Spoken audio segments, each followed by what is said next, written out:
Okay, welcome everyone to the public panel part of this year's Game Worker Summit here in London.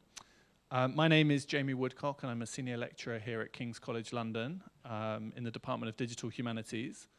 I have a couple of thank yous to do before we get started.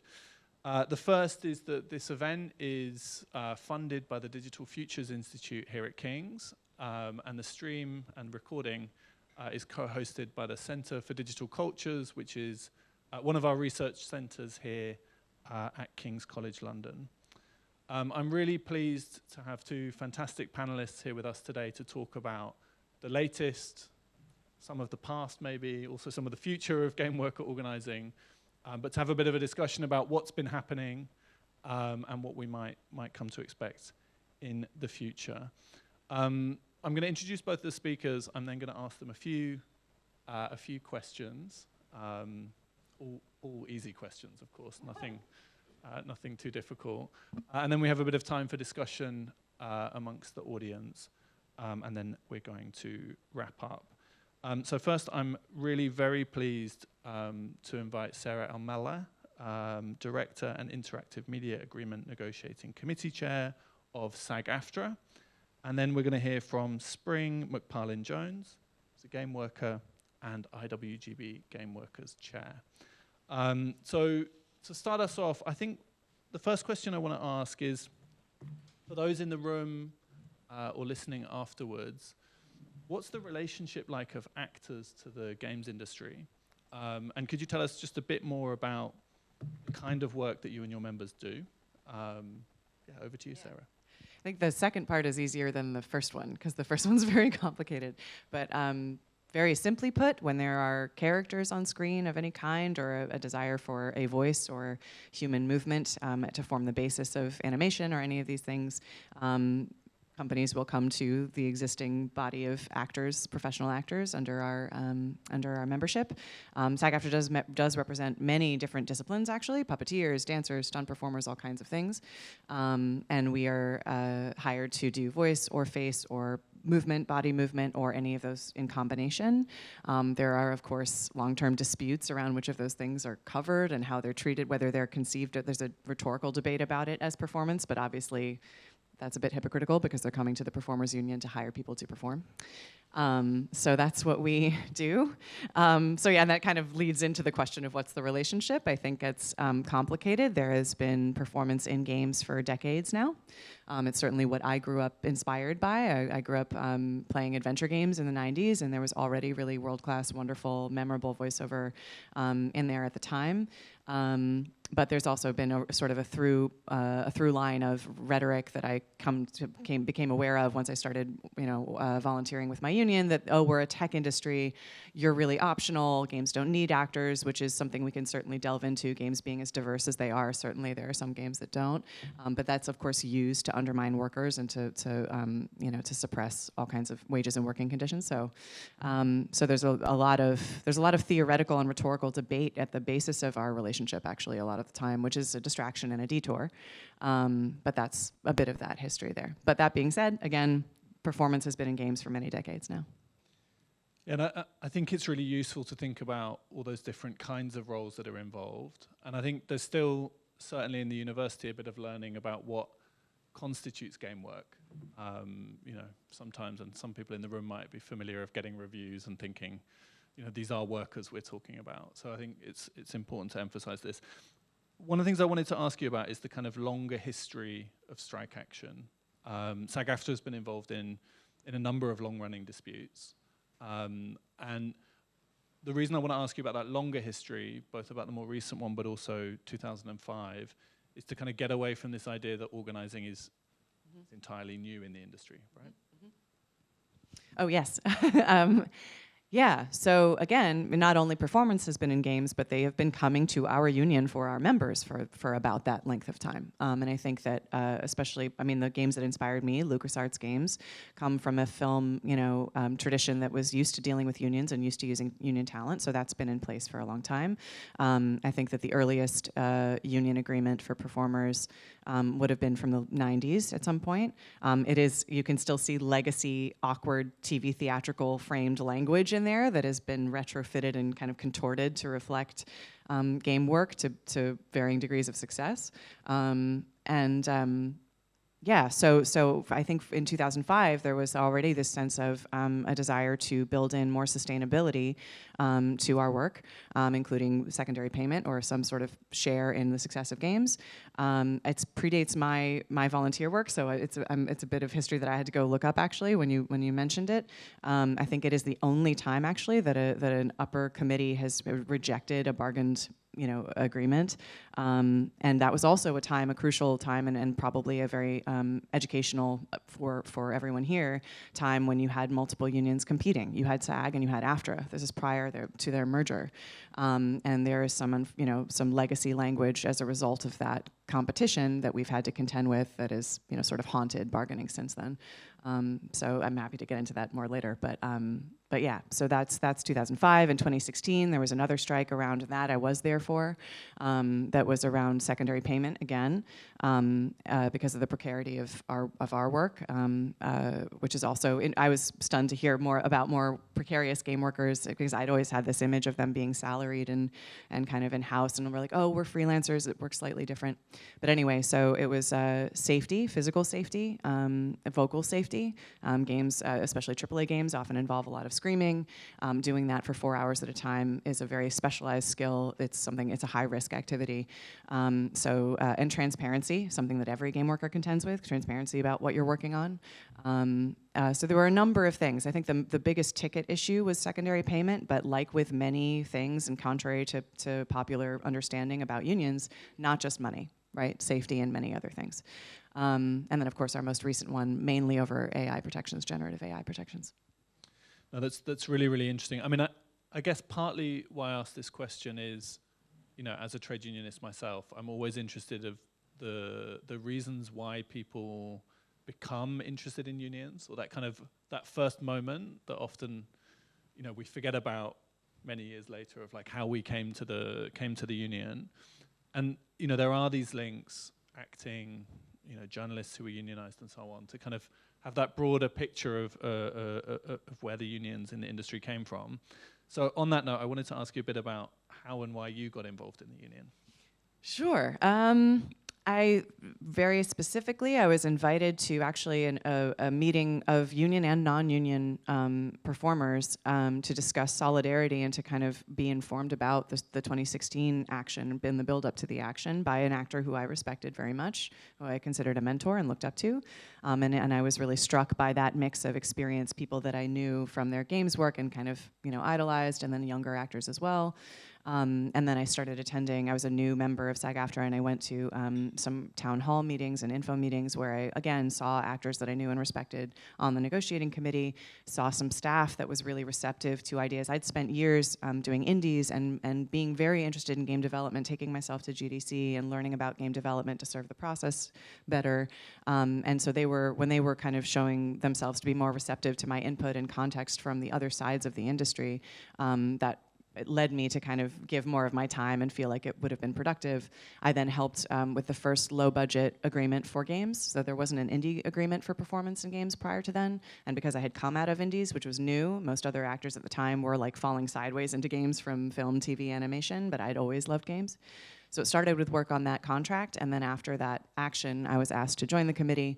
I was eventually asked to chair in 2022. And then some of the history or the latent unionist leanings was that my mother was actually was part of organizing the first American Airlines Flight Attendants Union, and she was their first treasurer, I think. And so there was I wish she passed, and so I wish, before all of my service, so I wish there's so much I wish I could have talked to her about, but there was always a seed of hey, you might have to fight to get what you need. Employers might not just give it to you. That was in the family history, so. Which is always an important lesson, right? And I think some of these stories are shared with lots of game workers that we've spoken to. I remember the first time we met game workers here in Britain, and people said, "Oh, of course, my mum is a trade unionist, or my dad, or my uncle." There's always these connections that we can make, between sectors. I wanted to ask you a bit more about the more recent SAG-AFTRA strikes. Could you tell us a bit about what the issues were that drove the campaign? Yes, I mean, I think you may be referring to both the TV theatrical strike and our interactive strike. And for folks who don't know, SAG-AFTRA's contracts are organized by medium, and they have a different negotiating committee for each, but made up of members who do that work actively. And that work can vary to certain degrees in as far as working conditions, needs, the shape of the work, what we're asked to do, the skills we need to have.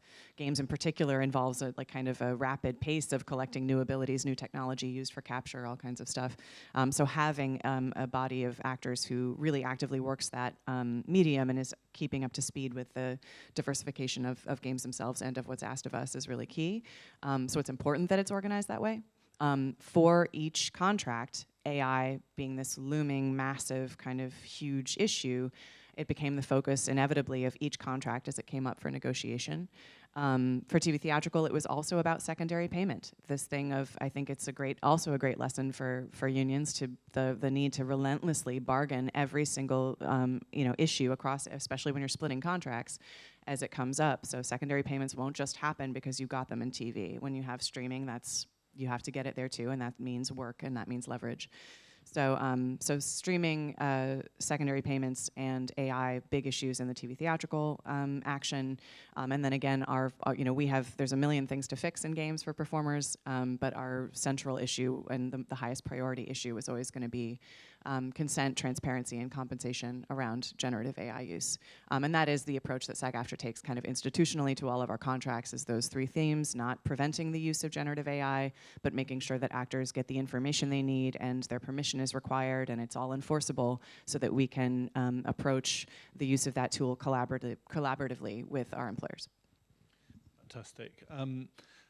The next question I want to ask, and it comes a bit out of some of the discussions that some of us have been having today, is what kind of union organizing do you do in SAG-AFTRA? Because this can come in many flavors, many forms, with advantages and disadvantages. So, how through those disputes, how would you kind of talk about the organizing that you've been doing? I wish I could toss it to Maggie, because she's here. We have the National Director of Organizing here. There were a number of different informal and formal structures. There was a buddy system. We were careful to call it a buddy system, which may or may not resemble kind of a shop steward system. But yeah, building networks and using traditional techniques of mapping out people's, the resiliency of people's personal relationships to each other, who trusts whom, who looks up to whom, connecting them to an information network driven by our staff organizers, connected informally to each other. So there was, everything from different levels of volume in terms of small group texts and discords and one-on-one meetings, and official events and semi-official events and unofficial events. So all of those things kind of firing at once. I'm also obviously kind of very passionate about making sure that inter-union solidarity is really strong, and that I am because I saw in 2016 that developers and actors were pitted against each other, and there was this line that actors shouldn't get secondary payments because developers don't, instead of a sense of we should all be getting this together, or whatever it is that you need to live sustainably in your work, you deserve, and I'll be there when you need something too. So I take that lesson deeply to heart, and I say never again. So I'm always here, and I think that my interest in game devs and developers and development and the sustainability of it has been proven out over decades of interest, which, because it is real. So I'm always interested in making sure that stays unassailable as much as possible. But yeah, does that answer your question? Yeah, absolutely. And I see Maggie nodding in the audience, so Maggie. we're in agreement. I think the kind of follow-on question that I'd like to ask on that, because I think what you ended on is really important, of thinking about how we make connections with other groups of workers, other unions. I wonder if you could just tell us a little bit more about which organizations or how you've tried to build those connections.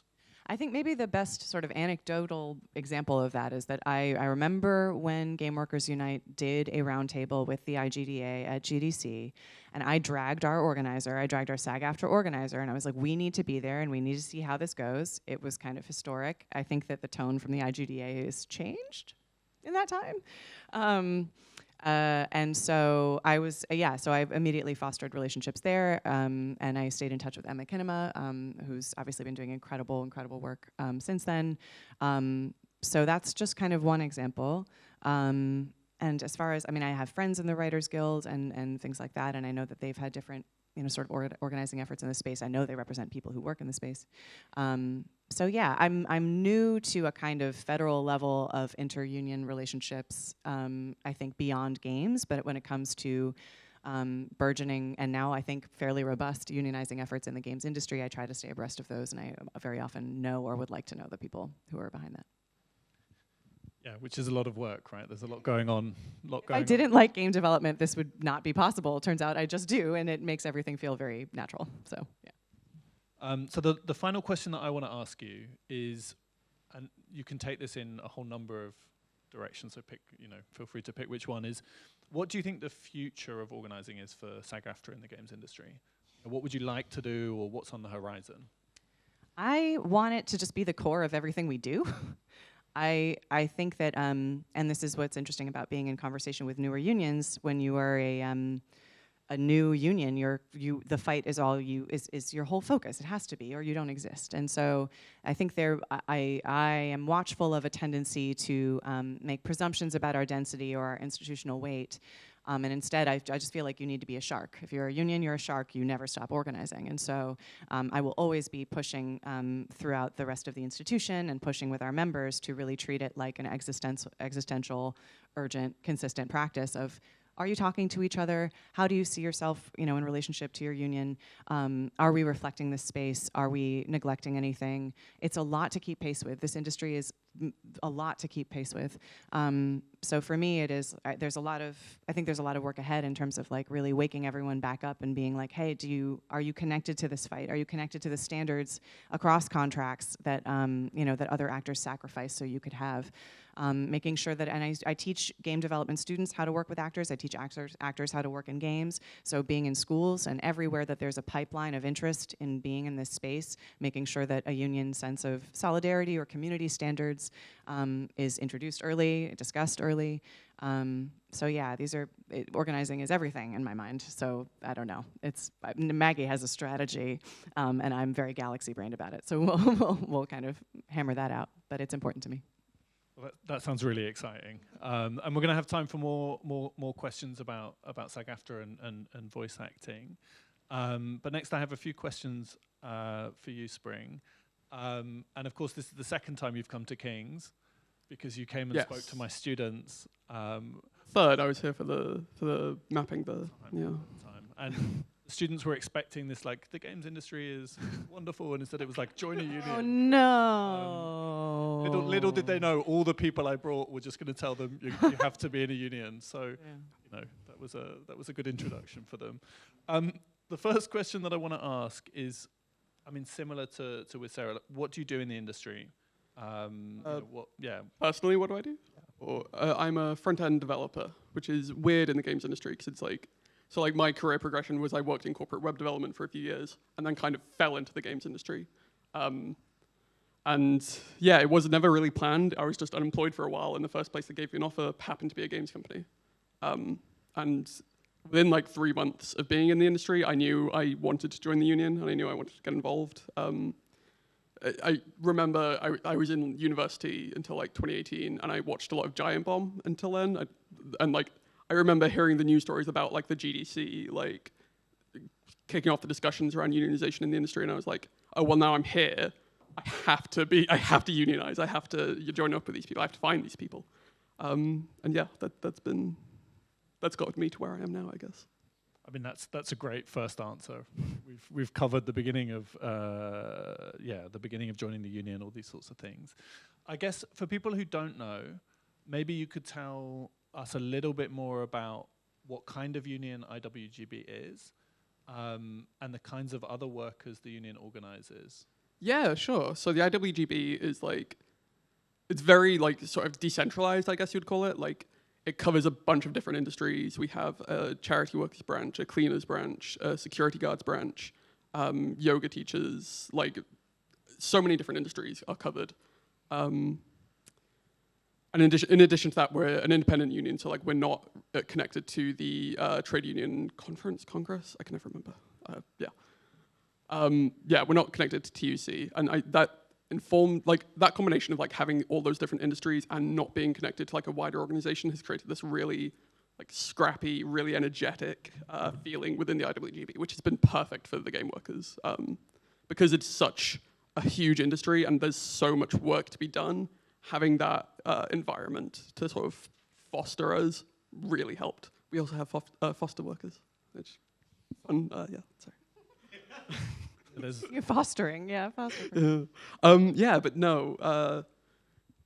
Yeah, it's interesting, like having that environment. Like we had the Central Union annual general meeting recently, and a bunch of game workers who hadn't been to like a Central Union event before attended, and a bunch of the feedback we got from that was just really energizing. Like it was, like they were talking to people who they would never meet in their day-to-day life, and I heard one of them say, or I heard secondhand one of them say that like, oh, I was expecting to go in and it'd just be a bunch of game workers, and it was so not that. Like it was a completely different experience, and that's just, it's been huge for like forming the culture of the IWGB. Yeah, that's really, yeah, that's a nice overview of what makes the union a bit different.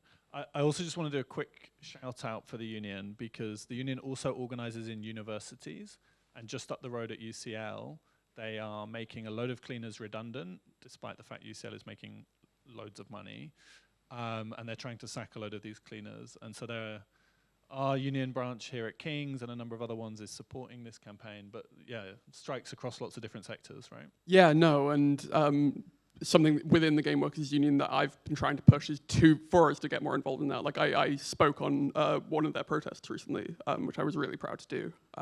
And yeah, I'm trying to push for like more like inter-branch connectivity as we move forward, because I think it's like it's kind of what you were saying. It's like that solidarity between between sectors, I think is so important.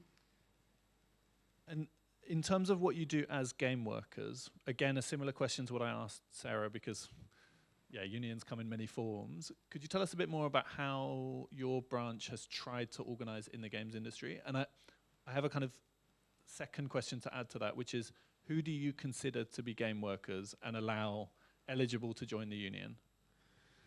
For our strategy in organizing, we very much focus on like, we call our shots, kind of. Like we will find a workplace that we think is ripe for organizing, or like ripe for unionization, and we will put a lot of our work into that. Like we have 3 dedicated organizers at the moment who are meeting with people from individual workplaces.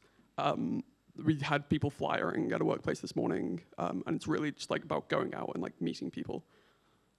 As for what constitutes a game worker, we're constantly going for like the broadest definition possible. So like we even cover tabletop game workers within our union. And we really are just like, if your work ends up influencing a game in basically any way, there's probably a way that we want you to join us. We're gonna figure out a way to justify you joining up, I guess. Yeah, and I think it's something we don't always think about, that there are a whole load of different roles that contribute. You know, of course, front-end developers, coders, artists, but the receptionist, the people providing the food, the cleaners, there's a whole range, right? Yeah, no. Yeah, like there was a workplace that I was organizing with recently who like, the question came up like, who is eligible? And I think people were really surprised when I was like, basically everyone. Like obviously management aren't allowed in, but beyond that, like everything short of like HR is fair game. Yeah, that sounds like a good red line to have. Everybody else other than the top, right? I guess there are a number of issues kind of broadly in the industry, and we covered some of the issues in the SAG-AFTRA strike. You tell us a bit more about what's happening here in Britain. So they're like particular issues people are organizing around, particular concerns? It's a bit individual to each studio. There are like the obviously recurring elements. Crunch is obviously a huge one that we like. It's got to the point where like a lot of studios have their own like crunch policy to like just say upfront like we don't do that, and which isn't always true a lot of the time. But like everyone, it's the elephant in the room. Everyone has to acknowledge it in some way. And yeah, like stories of like 100-hour work weeks, and like yeah, it's been a staple in the industry for a while, and it's something we are making headway against. But yeah, like I said, it's individual to each workplace. So like for instance, we had the Zaum news recently, the first, thank you, the first recognized union in the UK games industry. And that was more about, I don't know a lot of the specifics, I'll admit up front, but like I know crunch wasn't really one of the things that they were like particularly worried about, I think. Might be wrong. Yeah, I have a follow-on question about Zaum, but I guess the other thing I wanted to ask is about like what protections this gives people when they join a union, because I know there's been a lot of issues around layoffs, and I know the union has been involved in some campaigns around this. Yeah, we actually just launched a campaign at Build a Rocket Boy last week. If at any point I appear tired, it's because we've had the 2 biggest news stories in our union's history drop in the last month. Like layoffs is, it's embarrassing that I didn't mention it earlier. Yeah, it's rough at the moment.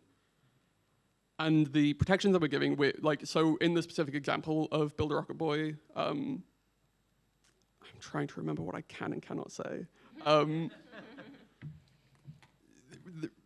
I think in the open letter that we put out, we referred to having had some issues with the layoff process, with the redundancy process. And what we're doing at this point is going in and like, we're trying to set the record that like that's not acceptable. So like a quote that I gave around the time of like announcing the Build a Rocket Boy stuff was, we want this to be a message to executives in the industry that like this is not the Wild West. You don't get to pretend that employment law doesn't apply to you just because you work in games. But yeah, that's. This is unfortunately a problem in lots of sectors that they think, oh no, we're unique, right? Oh, I don't know. I just remember because I was in a game called Hi-Fi Rush, and there was this issue where they closed down Tango Gameworks, and in Japan they were like, "This is illegal. You can't actually do that here. What's happening?" But yeah, flagrant, disregard. We hear so many stories of like American companies like going to France and just being like, just breaking the law regularly and not realizing it, and yeah. So I know you said.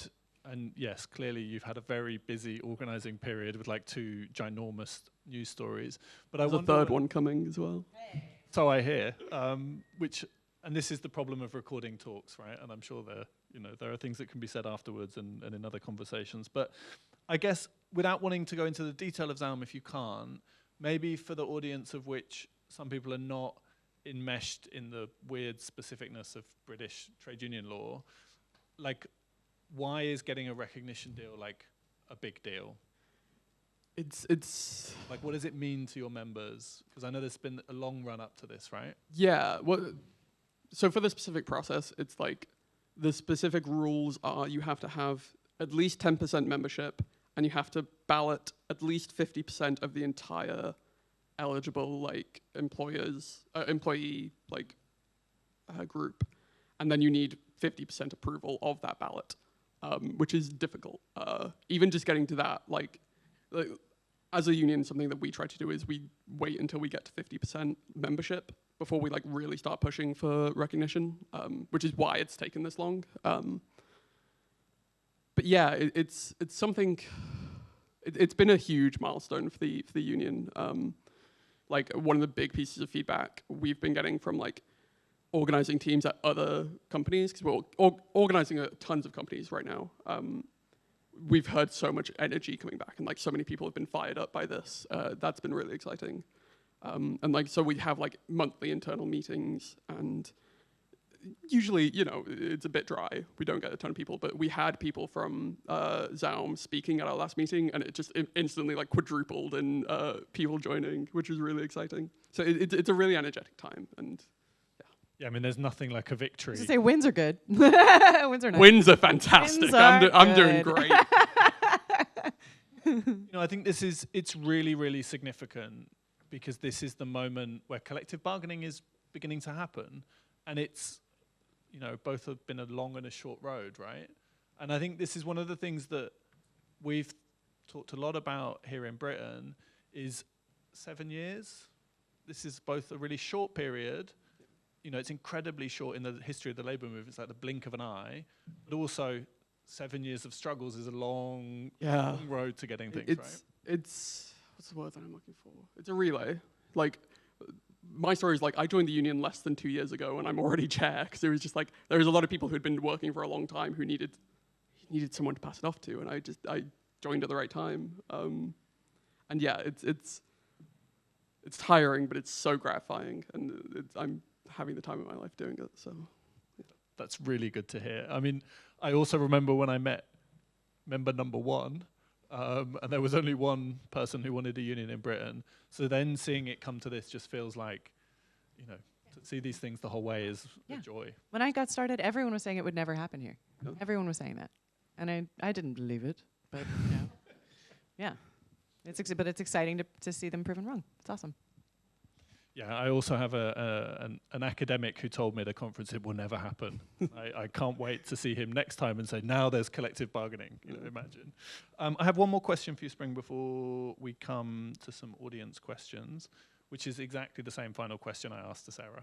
So what next? What's the future? What would you like to do? You know, every union, studio, whatever you want to think about.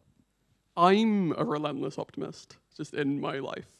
So I'm always bad at answering these questions, because I'm always like, oh yeah, we're going to take over the world. It's great. It's fantastic. Realistically, like like I mentioned, we have targets. We have campaigns ongoing. You know, the Build a Rocket Boy action that we did last week, that was an opening salvo. That's ongoing. So yeah, there's a lot of work ahead. And you know, like, we're so excited. It's still only one company in the entire industry has the recognized status. So there's a lot of work to be done, and I'm excited to do it. And I'm hoping so far the committee's had my back on it. So I'm pretty excited. I mean, that's a great answer, right? I think we always need some uplifting mood. You know. Nice fun. It's just fun. Only fun. Kinda, yeah. Fun, If it wasn't fun, I wouldn't do it. Yeah. Yeah. Okay, so we have some time now for some questions from the audience, and I'm reminding the academics in the room we're having questions for the panel. Would anybody like to ask any questions or short contributions?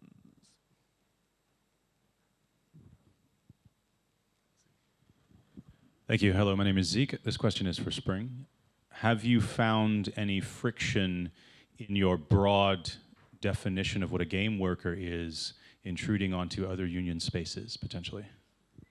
Not so much. No,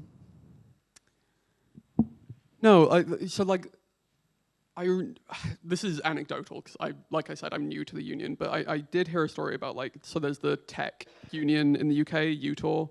I heard early on that, like, there were conversations between, like, the founding members of the game workers with them, like, why don't you support game workers? And their answer was just, the games industry is too big of its own thing that, like, we would have to devote so much time and resources into, like, supporting it, that it's just not worth it for us.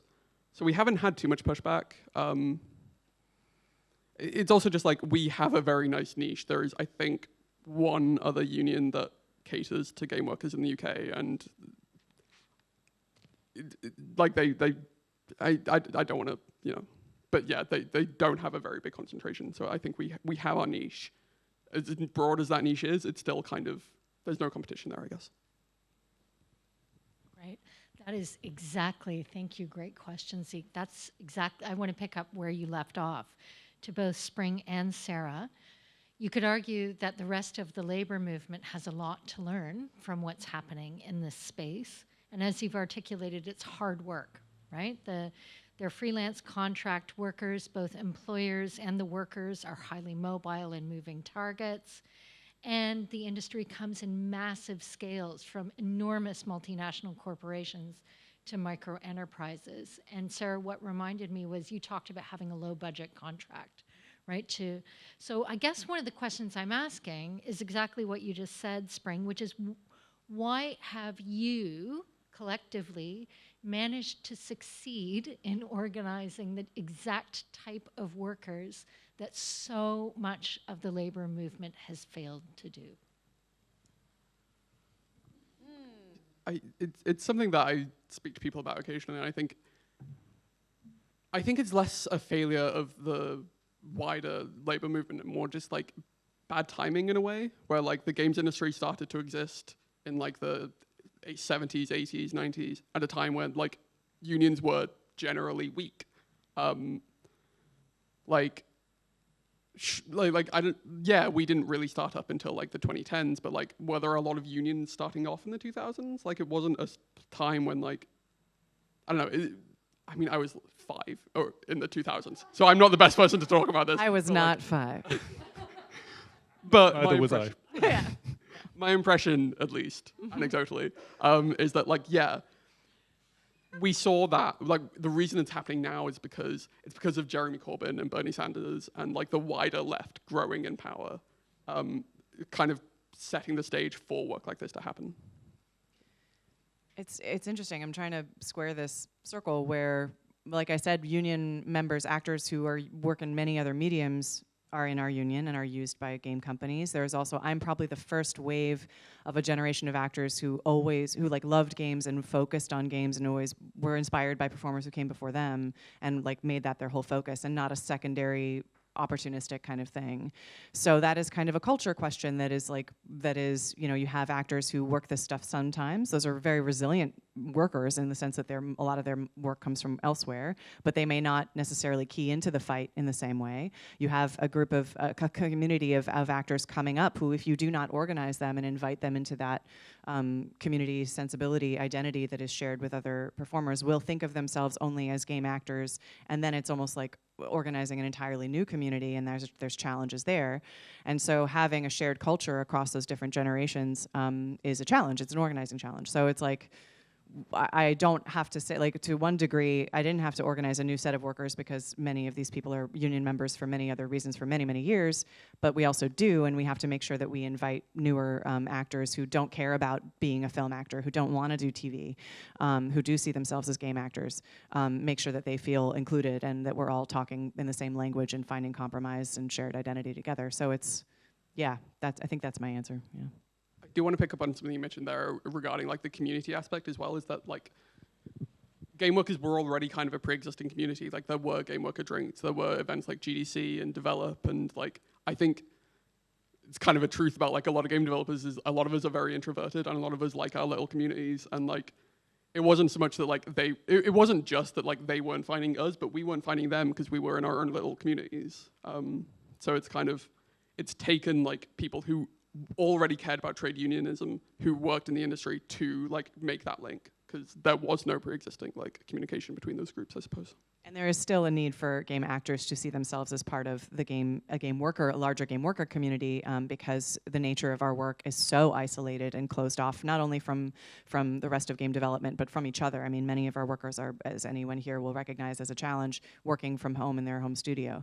And so creating a shared sense of community and information is pretty challenging. It can be, yeah. Definitely, yeah. And But I'm not the only actor going to GDC anymore. That's just not true. Back when I started going, I was. That's not true anymore. Maybe one of 5, maybe, that I can think of. It's the same. Fair. It's the same over here as well. Like we're trying to build links with equity, because like that is an important relationship. Yeah. Thank you both so much for this. I have a sort of specific question to follow up on what Sarah has said. You said that you now have people coming in and wanting to identify themselves as game actors. With both that identification, but also sort of like bargaining power, I'm just wondering, like probably the last 10 years of sort of the live play performance environment had any effects on it that you could see? There's been an interesting, actually, funny that you mentioned introverts, because I feel like when I first started doing this, the coolest thing you could be was to just have a website with just your name and your agent's phone number on it. Like, you were very anonymous, you know, you weren't associated with how you look, because then you could play all kinds of things, you know, just the full range of your voice, you could play any, I mean, and I'm often cast for characters that I don't look like. I'm playing huge Vikings and whatnot, you know, so so there was a whole different sense of what's cool, what's professional, what's maturity in your profession, and there has been this shift, and I do connect it directly to an opportunistic way of suppressing wages, is creating this secondary market, secondary ecosystem, secondary income stream that involves a high degree of exposure that turns out to be very successful with fans. Turns out when you hire real human beings for your games, fans love connecting with them. I mean, in an era when we're bargaining over AI, and you're like, can you see that like there's a hypocrisy in you suppressing these wages and then watching as actors are forced to make an actual living by exposing themselves in the form of live streams, like playing games, doing role playing, just social media presences that are really extravagant, you know, all kinds of promo.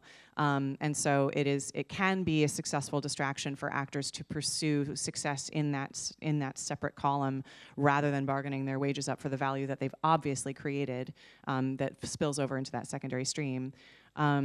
So yeah, it does. Yeah, I think the answer to your question, I think, is like there is an impact. It's something I watch for. It's something I kind of have to debunk. It's also amazing. It's also if reframed properly, it's an argument for our value, right? If it comes back to bargaining leverage. When you have actors who recognize that, you can bargain with it. When you have actors that don't recognize that, it can be used against you.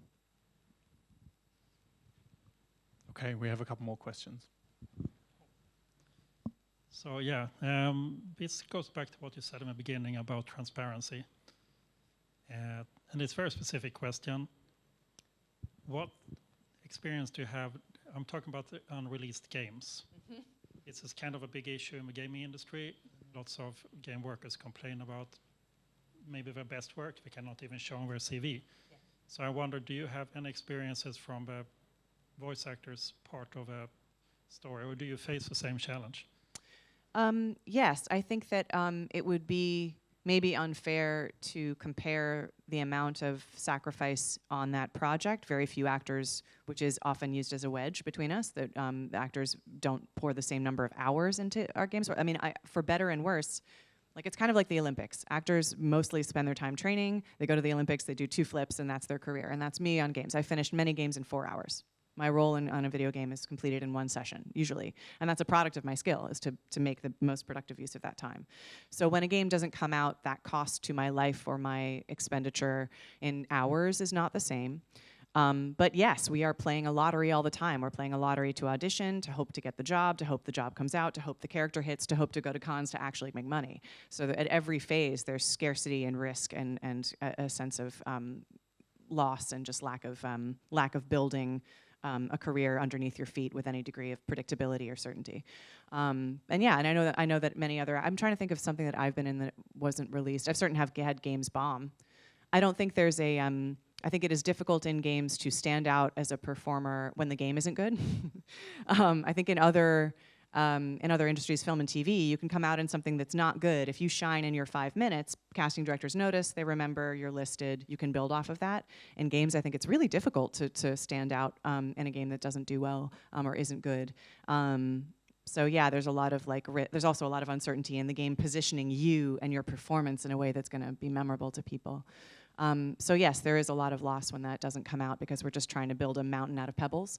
But it's not quite the same for developers who sink 7 or 10 years of their life, leave that company before the game comes out and aren't credited at all. That's awful, you know. So it's different but related. Thanks all, this is a really great discussion. I guess primarily a question for Spring, but Sarah, if you've got anything by all means. You mentioned before the no managers in the union thing, which we all laughed at, obviously makes sense, but I'm curious if that's actually created any complexity, thinking of the Australian context where someone could be an like in the indie side of things, an exploited employee or contractor, but then they're also running their own much smaller project where they have hiring and firing things. So I'm just curious if that's created any complexities in the UK context. There has been a couple, yeah. Trying to think, sorry. Yeah, like we've definitely had, it's also been interesting because like I mentioned, we cover tabletop workers and that's also like very fluid. Like, yeah, no, it definitely introduces complexity. I think we've been leaning towards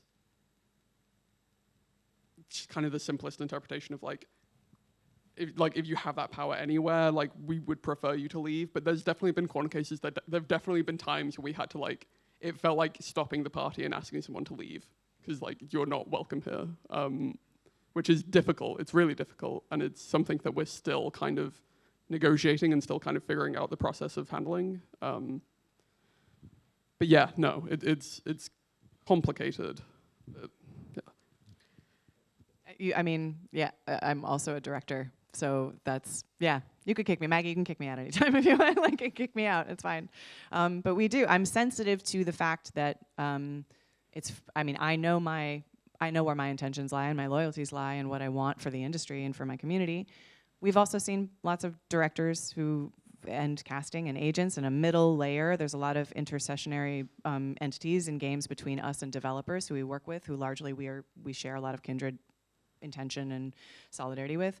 And there's a layer in between that is not active. It doesn't have a stake or a voice in bargaining when we're bargaining with our employers, actually, that are the most vulnerable in that sense, where they're the most helpless. They don't have a role in the bargaining process, and those can be the most insidious and kind of difficult. I've seen them go either way. I know some other voice directors who walked our picket lines who were just beautiful allies, and then others who threw people under the bus. And when it's coming from someone you want to work with, who doesn't obviously wear a name tag saying, EA, then it can be really confusing.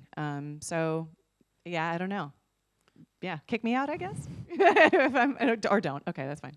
I mean, I will also say on that topic, like, so we had a booth at Develop this year, which is a game developers conference in Brighton. And we had like a lot of, because it's a place for investors, kind of, like there were a lot of like small indie companies, like the executives coming up to us and being like, how do I help my employee? And I'm just like, I don't know, tell them to join the union, then go away. Like it's kind of that simple. Like there's not much more of a conversation to have with them. And I think they come to us expecting that like we're gonna have a solution for them, but we just don't. And I'm not really sure what the right. Recognize the union?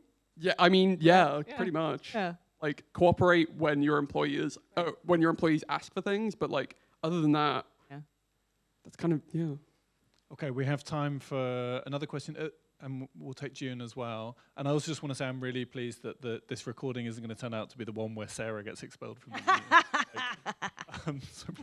Less of a question, more giving context. So Brendan, if you don't know, the Australian Union will accept managers as paid members, but they'll never represent them against their workers. So they'll only ever represent up, if that makes sense. So if someone's like a lead of a department and they're having issues with their upper management, the union will represent that manager against their management, but never down, if that makes sense. In part because our union technically also has a branch for HR people, which is complicated, but they will never represent the down. It was always up. They'll always go down. And then when it comes to the really small indie teams that employ people, a lot of the time, I at least don't even tell them to become paid members. What we do instead is we have a Discord that's free, like a community, and I just say, jump in there, and people will give you advice from their own personal experiences. So they can still become paid members if they wanted to, for whatever reason. And we also tell people, like, just tell your employees to join, but I've never had a corporate head person at a company ask what to do to help their workers. I mean, I think I had long conversations with, oh my God, and I can't remember that they eventually, with Vodio Games, because he was just really not familiar with the card check authorization process. And so I was glad to be able to kind of demystify some of that. And I think that was the first recognized game union in the US. So yeah, maybe just a tiny bit of hand-holding can be useful. But making the process seem approachable and legible. But it was a lot of jargon that he wasn't familiar with, because again, we've been in a labor dark age and no one knows the intricacies of labor law or what these processes are, much less making the most of them. So I think he was grateful to have a safe, and maybe even just like not an employee or even what he thought of as a game, someone who was just adjacent to that whole thing to kind of unpack some of that maybe. Thank you for your great discussion. It's so inspiring to hear your stories. I have like 2 questions. The first one is that I know like a lot of workers in the game industry, they love what they do. So I think it's sometimes kind of challenging to ask the workers to join the union and especially ask them to join the leadership role, because it's a whole, it's a kind of full-time work to participate in organizing activities. So some might also be afraid that they will not only losing work, but maybe they just want to have time to like develop their own games or do some artistic projects instead of like going to the leadership role of the union. So I wonder whether you faced any kind of challenges in persuading folks to step into the leadership role. Maybe it's too early to talk about like leadership reproduction because you're doing a great job, but no, I don't mind. Let's figure that out right now. Who's taking over for me? But I wonder like whether like is there kind of repertoire messages that helped other rank and file members to really join the leadership role? That's the first question. Should I ask the second question as well? Yeah. So I know like it's very. I think it's a very successful story to hear about how you folks managed to do all these organizing activities. But I wonder whether there are also things that you regret or things that you would done differently if you can go to the past. First? What was the first question again? Sorry. Leadership and leadership. Yeah. Yes. The thing I found is that like there definitely is like some.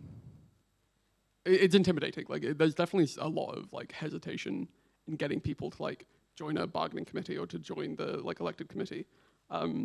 We had a kind of. So at our latest AGM, we expanded the committee. We like almost doubled it, I think. And we were almost able to almost completely fill it. Like we were really successful getting people into those new roles. And I think something that we found is that like a lot of people really care about this industry, and a lot of people are kind of happy to do a bit more work and happy to like get a bit more involved.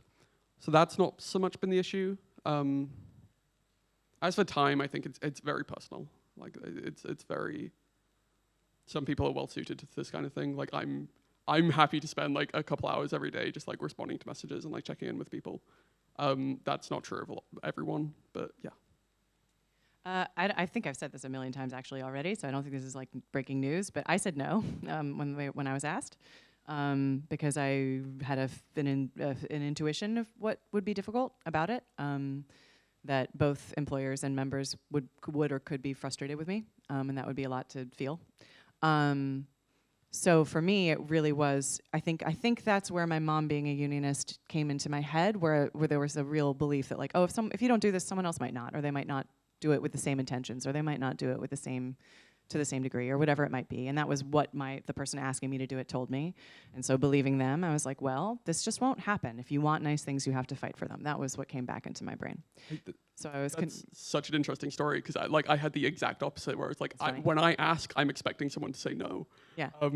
Like becoming chair, right. But like that idea of like if I don't do it, like someone with like worse intentions, or like maybe no one will. Right. Like that was exactly my impetus. So it's interesting that we both had that. It's same, and the happy part is that what the discovery was that it was the most rewarding thing I'd ever done. Like I knew it would be the hardest thing. It was in fact the hardest thing. It was also the most rewarding thing, and it put me in contact with people who were the bravest, smartest, most selfless, most capable, most inspiring people in my field that I had ever met.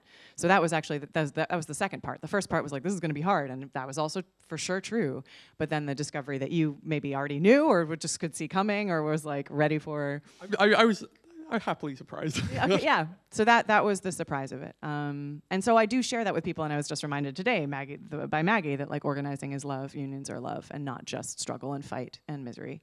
And I think there was also that sense of I don't know. This makes me sound really selfless. Whatever. But like I worked really hard to figure out what I loved about acting and what I loved about acting for games specifically. I was really methodical about that. I was checking out theater. I was doing commercials. I really tested all these different things, and I thought really hard about sustainability. And I was like, what do I audition for every day that feels fine, that doesn't feel like it's hurting my soul, that's going to be okay? What's most collaboratively rich?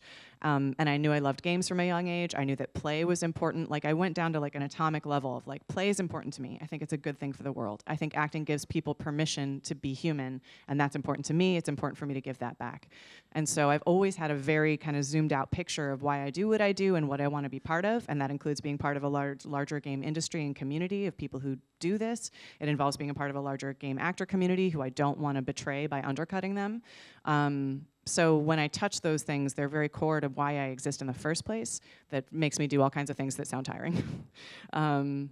So yeah, but I don't, yeah, so I guess that maybe is the answer to that. What do I regret? I mean, I think just starting, like, organizing always, forever, and earlier is what I regret. You know, sharing that I was union pilled through the fires of, of this conflict. And so if we work hard to really proactively cultivate, not just sit and be happy that we're a very densely unionized industry or that SAG-AFTRA is an institution, but to really relentlessly invite everybody into that sense of being part of this. This is what it means to be a professional. This is what it means to even if, especially actors too, and I think to your passion-based question, folks who are not comfortable advocating for themselves or who would do it anyway, it was easier for me as someone who has never driven a hard bargain for myself individually to think about harming my best friend or thinking my decision might make it harder for them to get health care. They deserve the best, and so my actions are connected to that, recognizing that my actions are connected to that. So yeah, but organize forever, always, all the time. That's the, yeah. And on the topic of regrets, I think we're young enough as a union, the Game Workers branch, that we're not calling them regrets yet. We're still calling them lessons. And yes, there you go, lessons. I like it. That's good. Yeah. Like something we're still kind of figuring out is like, how do we go out and meet the games industry where it is? So like, I went to an expo called Game Dev Local Expo around like May or something, and I spoke to a bunch of game developers about the union, and the most consistent piece of feedback I got was like, oh, I had no idea there was a game workers union. Which is terrifying. Like, so I think that's something we need to manage more of. Just like, where are game developers? Where are they meeting? Where do we go to meet them? Like after the Zaum news came out, we had like a big influx of new members from like one specific company, and a member of our committee asked one of them like, "Oh, did you join because of the Zaum news?" And their response was, "What's Zaum?" Like they had no idea that company even existed. So like, well, how do we reach people like that? That's something we're really learning. I think that's something we've made some mistakes in recently, of just like putting resources into the wrong places, but it's something that we're like, it's learning. It's how we approach it, I suppose. Okay, well, we don't have any more questions, so I want to give you the opportunity if there's anything else you want to say, anything we haven't covered. Stay in touch with me. Stay in touch, like we are we share an industry, and I love games, and I want sustainability for everyone, and so I just, again, like to that prior point, never again. I don't want to see us pitted against each other. We're all workers. We're on the same. We need the same support from each other, and so I just love games. I love what we make. So yeah, I don't know. Let's all stay connected, I guess, is all. I'm a lot more indifferent to games, but I'm also games. Don't need them. Let's keep going. Yeah. I have a whole thing I could say about that, but we don't have time. That's for next time. So I just want to say it's been a real pleasure to host both of you and hear these stories and hear about what's been happening in the industry. In terms of keeping in touch, this is why we've been running this event, is to put people into contact with each other, to share those stories, to make connections that, hopefully we can do again at another event, but people can also be in touch with each other elsewhere. In part because for academics, we have access to the resource to put on an event like this, but also to be a kind of meeting point has been very important, an important part of this project for us. But yeah, I think a round of applause to finish off. So thank you for doing that. Thank you for having us. Thank you.